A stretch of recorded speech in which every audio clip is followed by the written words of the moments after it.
वसवसे की बात कहते हैं या वहम की बात कहते हैं।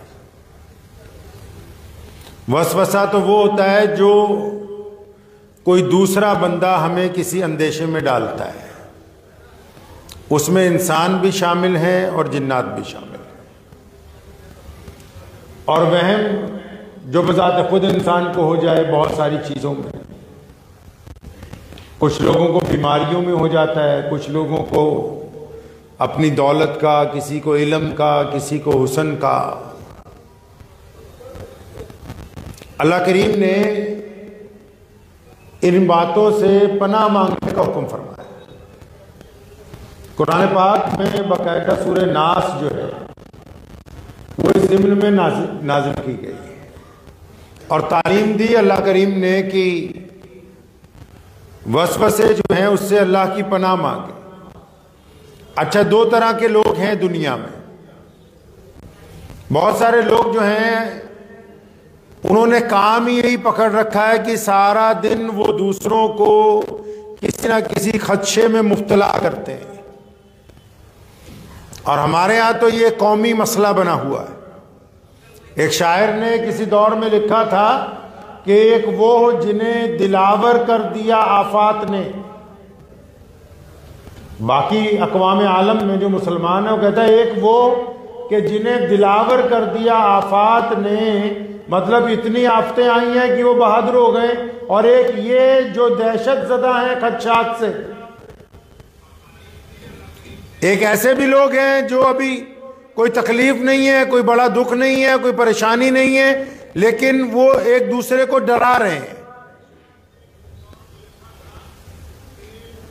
तो ये बात ज़हन नशीन कर लें कि अल्लाह करीम को वसवसे डालने वाले लोग, उनका अल्लाह करीम ने कुरान पाक में जिक्र किया है, वो पसंद नहीं है। ऐसे लोग अल्लाह करीम को नहीं अच्छे लगते जो दूसरों को वहम में, वसवसों के अंदर मुब्तला करते हैं। कोई किसी को दीनी लिहाज से मुतासिर करना चाहता है, दुनियावी लिहाज से मुतासिर करना चाहता है, सेहत के लिहाज से मुतासिर करना चाहता है, तो अल्लाह ताला ने जहां हमें तालीम दी तमाम इंसानों को कि भी अल्लाह की पनाह मांगे वसवसों से जो इंसान भी डालते हैं और जिन्नात भी ज़हन के अंदर डाल देते हैं। इसके साथ ये भी समझ लीजिए कि आपको भी ये कहा जा रहा है कि आप दूसरों को जाके खदशात में मुब्तला मत कीजिए। कोई बंदा किसी छोटी बीमारी में मुब्तला है, आप बार बार उसको एहसास दिलाते हैं कि नहीं तू बहुत ज्यादा बीमार है, यानी आप उसके दिल में वसवसा डालना चाहते हैं ताकि वो और ज्यादा परेशान हो जाए। एक बंदा जिसका कारोबार नहीं चल रहा, वो परेशान है, दुख में है, तकलीफ में है, आप जाके उसको और डराते हैं कि नहीं ये वाला काम तो बिल्कुल खत्म हो गया, ये आइंदा भी नहीं तुम्हारा चलने वाला है। एक बंदा तालीम हासिल कर रहा है, पढ़ नहीं पा रहा, जोर लगाना चाहता है तालीम हासिल करूं, लेकिन कुछ लोग बार बार उसको कहते हैं कि नहीं तुम्हारे बस की बात नहीं, तुम पढ़ नहीं सकते हो। ये जो अपने पास से ये गुफ्तगू करते हैं हम लोगों के साथ, अल्लाह करीम को ये बात पसंद नहीं। जिस तरह हम कहते हैं कि फला बंदा हिदायत पा जाए, कुछ लोग मजलिस में कहेंगे नहीं कि इनको तो हिदायत मिल ही नहीं सकती, तो अल्लाह करीम इस बात पर उस बंदे की पकड़ करते हैं कि ये कौन होता है ये फैसला करने वाला कि इसको हिदायत दी जाएगी या नहीं दी जाएगी। इसी तरह वहम का जो मर्ज है वो भी आम है। बहुत सारे लोग माशरे में, खासकर जो लीडरान का तबका है और अब भी जो दीनदार लोग हैं, चाहे वो किसी भी तबके के साथ ताल्लुक रखते हो, चाहे वो उलमा हो गैर उलमा हो, बहुत सारे लोगों को अपने कद से बड़े कद में होने का मुगलता है। बस वहम तारी है कि हम तो फला तुर्रम खां हैं। अब लोग उनको मान नहीं रहे कि आप फला तुर्रम खां हो। अब वो सारा दिन इसी वहम के चक्कर में लोगों के साथ लड़ता फिर रहा है, बहस करता फिर रहा है और ये समझता भी मैं ही सबसे काबिल हूं, इनमें मुझसे ज्यादा का तो काबिल कोई दूसरा है ही नहीं। क्या डिग्रियां लेने से लोग काबिल बन सकते हैं? क्या बेहतरीन लिबास पहनने से लोग काबिल बन सकते हैं? क्या बेहतरीन घरों में रहने से लोग काबिल बन सकते हैं? अगर काबिलियत का ये मेयार होता तो ये जितने अरबोपति लोग हैं, इनके शहजादे शहजादियां ही मुल्क में राज किया करते, फिर तो किसी और को मौका नहीं मिलता दुनिया में। अगर मेयार दौलत को बना दिया जाए, हुस्न को बना दिया जाए, इल्म को बना दिया जाए, तो बस फिर वही। लेकिन मेयार आला इखलाक है, लोगों के साथ मामलात मेयार हैं, ना इबादत मेयार के अंदर आती हैं, ना माल मेयार में आता है, ना इक्तदार माल मेयार के अंदर आता है। मेयार आपके आला इखलाक में से कि आपका मामला दुनिया वालों के साथ है कैसा। वहम पाला हुआ है अपने आप में कि जी मैं तो बहुत अच्छा हूं, मैं बहुत बढ़िया हूं, मुझसे कभी कोई गुनाह ही नहीं हुआ, मैंने कभी कभी झूठ ही नहीं बोला, मैंने तो कोई बदयानती की ही नहीं। अब लफ्ज़ मैं जो है इससे इतना मुतासिर कर दिया है कि वो मैं के चक्कर में जितनी अपनी बुराइयां हैं वो नजर ही नहीं आ रही। इस मैं के चक्कर में अपनी बद इखलाकी, अपनी बदखुल्की, अपनी बदतमीजियां, अपनी बदयानतियां, अपनी चोरियां, अपने डाके, वो सब भूल गया इंसान। खामियां नजर तो आ रही हैं इंसान में। जब वो बंदा मेयार तय करता है, दुनिया में वो लोग क्यों नाकाम हो जाते हैं, क्यों उनके साथ दायरा खत्म हो जाता है? क्योंकि जब वो मेयार तय करता है तो वो दूसरे को देख के मेयार तय करता है, अपने मिजाज को देख के मेयार नहीं तय करता।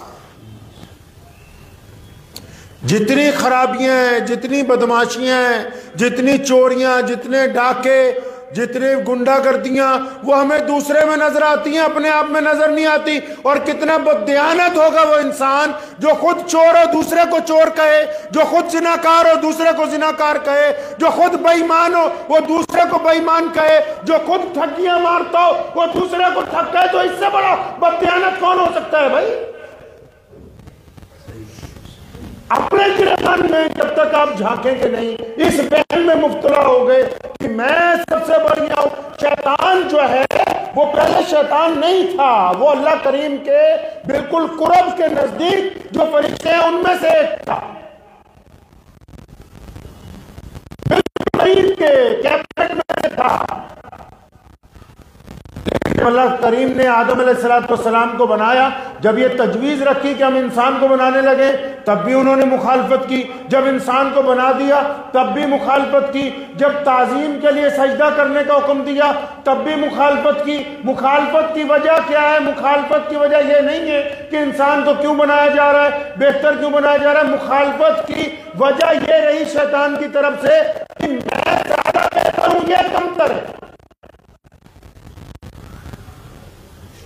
तो जो बंदा ये कहता है, चाहे वो दीन के किसी भी तबके से हो, बरेलवी हो, देवबंदी हो, अंसारी हो, पठान हो, मीर हो, डार हो, जिस मर्जी जमात से ताल्लुक रखता हो, जिसकी शुरुआत ही मैं से होती है, इसका मतलब वो शैतान की सफों के अंदर में से है, वो रहमान की सफों के अंदर में से नहीं है। जो बात ही मैं से शुरू कर रहा है कि जी मैंने मस्जिद में ये किया, मैंने फला काम कर दिया, मैंने फला मदरसा बनाया, मैंने फला लोगों को दीन सिखाया, मैंने शैतान ने लफ्ज़ मैं का ही इस्तेमाल किया। आप कुरान पाक को पढ़िए कहीं, कभी उसने कहा ना खैरुम मिनहुम, कि मैं बेहतर हूं। अल्लाह ताला को मैं तो पसंद नहीं है। एक नाम है कुरान पाक में अल्लाह ताला का अल मुतकब्बिरुन, कि अल्लाह तकब्बुर करने वाले। किसका नाम तो बहुत अच्छा है, किसका है नाम? अल्लाह का है। तकब्बुर किसकी सिफ्त है भाई? अल्लाह की है। अल्लाह ताला क़यामत वाले दिन तमाम कायनात को लपेट लेंगे, एक हाथ में पकड़ लेंगे और फरमाएंगे आज मैं हूं बादशाह, बताओ कौन है तुम में से जो तुम मार सकता है। तो तकब्बुर सिफ्त तो अच्छी है तो बढ़िया चीज, लेकिन इसको अल्लाह ने सिर्फ अपने लिए रखा। यह सिर्फ अल्लाह की सिफ्त है। अल्लाह कह सकते हैं कि हमने जमीन बनाई, आसमान बनाया, चरिंदे परिंदे बनाए, हमने इंसान बनाया, यह अल्लाह की सिफ्त है, अल्लाह कह सकते हैं। बंदे को तो इख्तियार ही नहीं दिया है कहने का। और यहां बंदों को वहम हो गया कि अगर हम नहीं होते तो शायद दीन नहीं होता, हम नहीं होते तो मस्जिद ना बनती, या हम नहीं होते इस्लाम ना चलता, या और जो आम इंसान है जितने भी, अजी हम नहीं होते तो घर नहीं चलता, हम नहीं होते तो हुकूमत नहीं बनती। कुरान पाक ने कहा इल्ला तनफिरु युअज़्ज़िबकुम अज़ाबन अलीमा व यस्तब्दिल कौमन गैरकुम। अल्लाह करीम ने मुसलमानों को कहा तुम्हारे दिमाग में अगर ये फतूर है कि ये सब कुछ दीन तुम्हारी वजह से है तो हम तुम्हें दर्दनाक अजाब देंगे, व यस्तब्दिल कौमन गैरकुम, फिर तुम्हारी जगह किसी और कौम के हाथ में दीन का परचम पकड़ा दिया जाएगा। तो वसवसों से बच के जिंदगी गुजारनी। अब नमाज भी पढ़ रहे हैं, नमाज हुई नहीं हुई, नमाज हुई नहीं हुई, अब वो शैतान दिल में वसवसा डाल रहा है कि पता नहीं हुई कि नहीं हुई, सजदे 2 किए या 3 किए। जब तक ये एक तो ये अमल इससे बचने की जात पर होना चाहिए, और दूसरा वहम जो अपने आप को जो हम नहीं है वो समझ रहे हैं।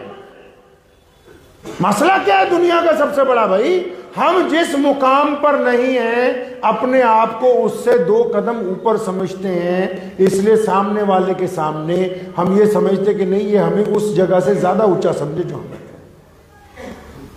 अब इस मसले की परेशानी में सारा दिन गुजर रहा है, शाम गुजर रही, रात समझ रही कि भाई लोग मुझे बड़ा प्रधान समझ लें, लोग मुझे वजीर समझें, लोग मुझे समझें कि बहुत बड़ा चेयरमैन है, लोग कहें जी ये तो बहुत बड़ा मौलवी है, लोग कहें जी ये तो बहुत बड़ा दीनदार है, ये तो बहुत ज़्यादा अल्लाह अल्लाह करने वाला है। भाई इन लोगों को समझाने के लिए अगर तुम लगे हुए हो तो क़यामत वाले दिन ये तमाम अमाल इन लोगों में तकसीम होंगे, इन्हीं में तकसीम होंगे, आपको नहीं कुछ मिलेगा। जिस तरह आप ये जी पे वगैरह तो अब आया ना, तो ये नेकियां इसी तरह कलेक्ट होती हैं पहले से। आप जो नेक काम करते हैं वो आपके अकाउंट में चले जाते हैं।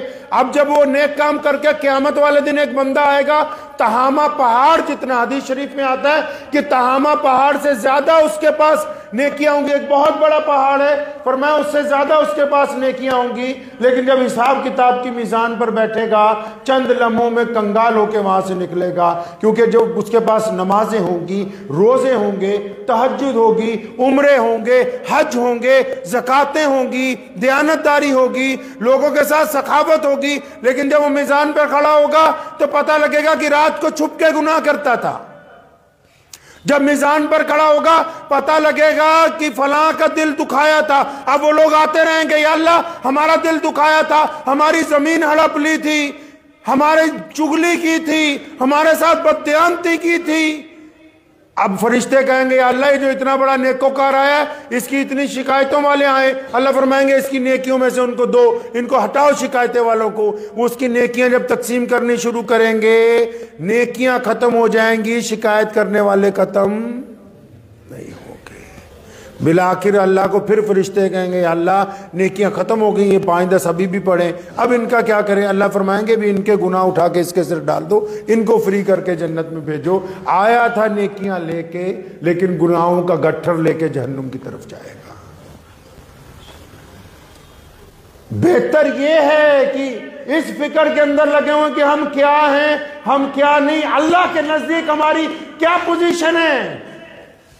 ये जो हमने वहम बनाया अपने दिल में, या वसवसे जो बार बार दिल में पैदा हो रहे हैं, अल्लाह के नजदीक हमारी क्या पोजीशन है, क्या कैटेगरी है वहां दीन के मामले में,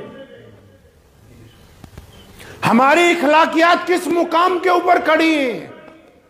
कभी इत्मीनान से घर में बैठ के क्या हमने सोचा है कि मैं जाती तौर पर, इब्ने सफ़ी की एक बात बड़ी पसंद आती है, उन्होंने बहुत सारी किताबें लिखी, जासूसी नावल लिखा करते थे। इब्ने सफ़ी के नाम से एक साहब थे, उन्होंने आखिर में मरने से पहले एक शेर लिखा, कहने लगा थक हार के आखिर हमने ये तस्लीम किया है, अपनी जात से इश्क सच्चा, बाकी सब अफसाने। कहता जब बंदा अपने मुल्क से बाहर होता है वो कहता मेरा मुल्क बहुत अच्छा है, मुल्क में आता है तो कहता सूबा बहुत अच्छा है, सूबे में होता कहता मेरा शहर बहुत अच्छा है, शहर में कहता कि मेरा ही मोहल्ला सबसे अच्छा है, मोहल्ले में कहता मेरा घर सबसे अच्छा है, अपने घर में सबको कहता तुम में सबसे बेहतर मैं ही हूं। हम किस मेयार पे हैं जाती तौर के ऊपर? क्या आपका दिल आपको इस बात पर आमादा करता है, पाबंदी करता है कि हाँ वाकई दिल को टटोलना बड़ा मुश्किल अमल है, अपने आप को कटहरे में खड़ा करना मुश्किल अमल है, लोगों को अपने गुनाह नजर नहीं आते जल्दी है। गैरत होगी आपको कि हम दूसरे को चोर कहने में, बदमाश कहने में, गुंडा कहने में 1 मिनट लगाते हैं। और अगर अपने दिल के अंदर इत्मीनान से झांकेंगे ना, अगर आपका ज़मीर जिंदा है तो वो आपको याद दिलवा सकता है कि आपने कब कब जिना का इरादा किया, आपने किस वक्त ठगी मारी थी, आपने किसकी बेटी की तरफ जिना की निगाह से देखा था, आपने कहां पर बेईमानी की है, आपने कितने पैसों की हेरा फेरी कर रखी है। अगर आपका ज़मीर जिंदा है तो आपको आपके गुनाह याद दिलवा सकता है। और यकीन माने कि अगर आपको आपके गुनाह याद आ सकते हैं, अच्छा सर्विस सेंटर कौन सा है गाड़ियों में, मोबाइल्स में? जो कंपनी खराबी ढूंढ के उसको ठीक कर दे वही अच्छा है। जिसको खराबी ना पता लगे वो अच्छा नहीं है। इसी तरह इंसानों में बेहतरीन इंसान वो है, अल्लाह ताला को वो खताकार बड़े पसंद हैं। लफ्जों पर तवज्जो दीजिए। कुरान पाक में आयत है, मा गर्रका बिरब्बिकल करीम। अल्लाह ने लफ्ज आई लव यू जो है इसको इस्तेमाल किया कुरान पाक में अपनी इस्तिलाह के अंदर कि मुझे तुमसे बड़ी मोहब्बत है। किन से? नमाजियों से नहीं, रोजेदारों से नहीं, सखावत करने वालों से नहीं, लंबी लंबी नमाजें पढ़ना नहीं, उनका जिक्र नहीं है अल्लाह ताला ने किया। यहाँ अल्लाह करीम ने ये जो आयत उतरी उन लोगों का जिक्र किया जो गुनाहगार हैं, शराब में मुब्तला है, जिना में मुब्तला है, चोरी में, डाके में, जो बददियानत है, जिनको दुनिया ने कहा कि अब तुमसे हमारा कोई लेना देना नहीं है। बुल्ले शाह रहमतुल्लाह अलैह फरमाते हैं कि एक गुनाह मेरे मां प्यो वेखण देवन देश निकाला। फरमाते हैं एक गुनाह जब माँ बाप देखते हैं ना, तंग आ जाते हैं तो कचहरी जाते हैं कि बच्चे को बेदखल करना है। जाइए अदालतों में जाके देखिए, जब बार बार हटता ही नहीं तो फरमाते हैं कि एक गुनाह मेरे माँ प्यो वेखण देवन देश निकाला, तो एक गुनाह मेरा मौला वेखे गलतियां बख्शण वाला। कहता लेकिन जो मेरा रब है ना, वो बेइंतहा गुनाहों के बावजूद भी चाहता है कि मेरा बंदा वापस पलट के मेरी तरफ आ जाए किसी तरह। बस मां बाप से भी ज्यादा, मां बाप से ज्यादा प्यार करने वाली जात, जिस जात ने एक एक लफ्ज कुरान पाक में और प्यारे पैगंबर अलैहिस्सलातु वस्सलाम के जरिए हमें यह बात समझा दी हो कि अपने ईमान को कामिल रखो। लोगों के बहकावे में आके या किसी और ताकत के बहकावे में आके इस चक्कर में मत पड़ो कि हां मैं दुरुस्त नहीं हूं, मैं दुरुस्त नहीं हो सकता हूं। आप अगर कुव्वत इरादी रखते हैं बेहतर इंसान बनने की, अल्लाह की मदद आपके साथ है। आप कुव्वत इरादी रखते हैं दूसरों की मदद करने की, तो अल्लाह की मदद आपके साथ है। आप कुव्वत इरादा रखते हैं दूसरों से माफी मांग के ताल्लुकात को दुरुस्त करने की, तो अल्लाह की मदद आपके साथ है। आप कुव्वत इरादी रखते हैं माँ बाप की फर्मा बरदारी की, तो अल्लाह की मदद आपके साथ है। आप कुव्वत इरादी रखते हैं बेहतरीन तालीम हासिल करने की, तो अल्लाह की मदद आपके साथ है। ये पहले आपका इरादा है कि आप क्या चाहते हैं। और अगर आप वहम की जिंदगी गुजार रहे हैं, मुगालते में ही हैं कि अजी हम तो ये हैं, हम तो वो हैं, बहुत तरस आता है उन मुसलमानों पर जब कभी उनसे मिलना होता है। जाते ही जो अपनी गुफ्तगू, इत्मीनान से मेरी बात नोट कर लीजिए, उन लोगों पर बड़ा तरस आता है जो अपनी गुफ्तगू ही मैं से शुरू करते हैं। अजी मौलाना साहब मैंने ये किया, मैं जब से सदर बना तो ये तब्दीली आ गई, मैं जब से मौलवी बन के आया हूँ तो मैंने ये कर दिया, मैं जब से पैसे खर्चने लगा हूँ तो हमने ये कर दिया। मैं करने वालों पर तरस आता है कि अल्लाह करीम के मुकाबले की कोशिश करते हैं, और अल्लाह ताला को उनकी ये बातें पसंद नहीं है। अल्लाह ताला को रियाकार लोग पसंद नहीं है। अल्लाह ताला को आजिज़ी वाले बंदे पसंद हैं, इज्जत वाले बंदे पसंद हैं, जो अपने रब के हुजूर भी झुकते हो, लोगों के साथ भी आजिज़ी करते हो। बड़ा बंदा वो थोड़ी होता है कि जी जो बड़ा अकड़ के चलता हो, जो बहुत बेहतरीन कपड़े पहनता हो, जो बड़ी अच्छी ज़ुबान इस्तेमाल करता हो। नहीं, बड़ा आप हमेशा याद रखें, बड़ा वो है जो अपनों से छोटों के साथ झुक के आजिज़ी के साथ मिलता हो।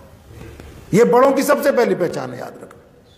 कोई कह जी फलां बड़ा मौलवी है, अगर वो मौलवी लोगों से मोहब्बत से मिला, जी फलां बड़ा वजीर है, फलां बड़ा अफसर है, अगर वो अफसर वो वजीर लोगों से आजिजी से इंकसारी से गुफ्तगू कर रहा है, ये कोई उज़र नहीं कि मैं बहुत मसरूफ हूं, लाखों लोग मिलने वाले, ये उज़र नहीं हो सकता, क्योंकि मोहम्मद रसूलुल्लाह सल्लल्लाहु अलैहि वसल्लम से ज्यादा कोई मसरूफ नहीं है।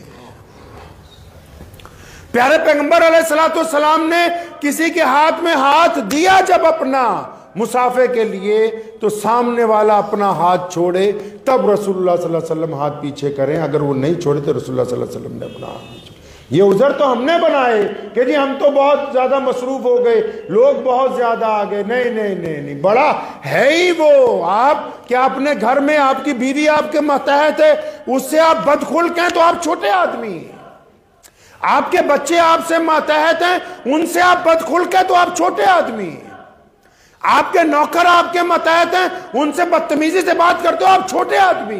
एक रिक्शा वाला गरीब है, उससे आप बदतमीजी से बात करते हो, आप छोटे आदमी हो यार। सड़क पे मांगने वाला कोई आया, आप उसको बदतमीजी से धुतकारते हो, आप छोटे आदमी हो भाई। तुम्हें किसने क्या किया कि तुम बहुत बड़ी कार में बैठने से बड़े आदमी हो गए? जो गरीब को धुतकारता वो छोटा आदमी है। इसकी नस्ल जो है उसमें ये बात ही नहीं है कि वो दूसरों को इज्जत बांट सके। जो चीज तुम्हारे पास है, जब तुम वही बांटने के लिए तैयार नहीं, तो और लोगों को क्या दे सकते हैं आप? अल्लाह ने आपको जो दिया है उसको बांटिए। अल्लाह ने आपको अगर अच्छी जुबान दी है, अच्छे इखलाक दिए, तो उनको तकसीम कीजिए। अल्लाह ने फालतू पैसे दिए, उसको तकसीम कीजिए। अल्लाह ने 4 रोटियां फालतू दी हैं, 2 किसी गरीब को तकसीम कीजिए। अल्लाह ने 2 जोड़े कपड़े फालतू दिए, किसी नंगे को उनको तकसीम कीजिए। और फिर जो शय आप तकसीम करेंगे, सुने फितरत, अल्लाह करीम का दस्तूर है, जो शय आप तकसीम करेंगे वो उससे 10 गुना ज्यादा बढ़ के आपकी तरफ वापस आने वाली है। इज्जत बांटेंगे, इज्जत आएगी। रिस्क बांटेंगे, रिस्क आएगा। कब लिबास बांटेंगे, लिबास आएगा। दौलत बांटेंगे, दौलत आएगी। जो शय भी आप तकसीम करेंगे उससे ज्यादा आने वाली है। खुद एहतसाबी बहुत जरूरी है। हम लोग जिन मामलात से जिस वक्त से गुजर रहे हैं, अगर अब भी आप और हम मिलकर अपनी खुद एहतसाबी नहीं करेंगे, अब भी अगर आप खुद एहतसाबी करने के लिए तैयार नहीं हैं, किसी वहम में मुब्तला हैं, किसी वसवसे में मुब्तला हैं कि नहीं मैं तो जी ये हूँ, मैं वो हूँ, तो फिर आप आने वाले दौर में मिल्लत इस्लामिया के उन लोगों में गिने जाएंगे जिन्होंने ना खुद अपने लिए कुछ किया, ना मुल्क के लिए, ना कौम के लिए। और अगर आप खुद एहतसाबी कर लेते हैं और उसके बाद आपके अंदर तब्दीली कोई ना कोई आती है, कुछ भी तब्दीली आती है, चाहे वो तब्दीली छोटी सी क्यों ना हो, चाहे आप गाली देना ही क्यों ना छोड़ दें, चाहे आप रोज 10 रुपए क्यों ना सदका करने लगे, चाहे आप चंद कदम चल के किसी की तीमारदारी के लिए क्यों ना राजी हो जाएं, कुछ छोटी सी भी अगर आप ईमानदार हो गए हैं उस बंदे के लिए जहां आप काम कर रहे हैं, या आप मुखलिस हो गए उस बंदे के लिए जो आपके पास काम कर रहा है, अगर आपके अंदर तब्दीली आ जाएगी तो आप यकीनन दुनिया में भी और आखिरत में भी कामयाब हो जाएंगे। दुआ कीजिए अल्लाह करीम मुझे भी और आप सबको भी इन बातों पर अमल की तौफीक अता फरमाए। व आखिर दावाना अनिल हम्दुलिल्लाहि रब्बिल आलमीन।